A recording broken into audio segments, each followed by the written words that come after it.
భగవత్స్వరూపులైన సంగీతాభిమానులకు హృదయపూర్వక నమస్కారాలు తెలియజేస్తూ, గత వీడియోలో మనకి 12 స్థానాలు 16 నామాలతో వివరణ తెలియజేసి ఉన్నాము.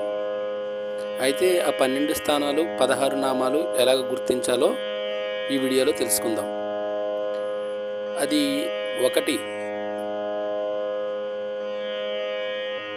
రెండవది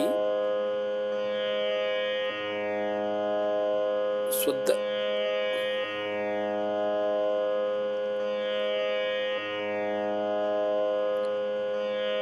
మనకి రెండవది చతుశ్రుతి రిషభమే ఒకటవగా శుద్ధ గాంధారం అవుతుంది. నెక్స్ట్ రెండవగా అనగా సాధారణ గాంధారం, మూడవది షట్శ్రుతి రిషభం అవుతుంది.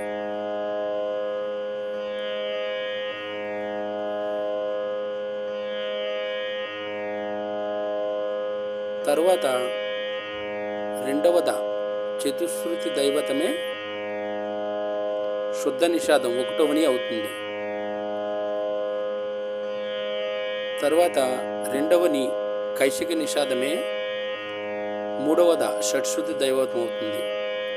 మనకి 12 స్థానాలు 16 నామాలు వివరణ తెలిసినప్పుడు అవి ఎలా గుర్తించాలంటే,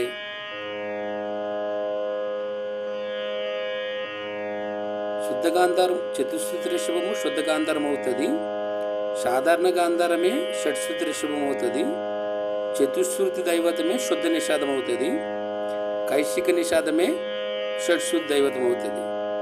ఈ వివరణ జాగ్రత్తగా గమనించి కింద ఇచ్చిన మెట్లను గుర్తించుకుని సాధన చేయటం వలన మనము 72 రాగాల శుద్ధ మధ్యమ రాగాలు, ప్రతి మధ్యమ రాగాలు 72 రాగాలను సాధన చేయడానికి అవకాశం ఉంటుంది. దయచేసి ఈ వీడియో మీకు నచ్చినట్లయితే సబ్స్క్రైబ్ చేసి, షేర్ చేసి, లైక్ చేసి, కామెంట్ చేయటం మర్చిపోకండి.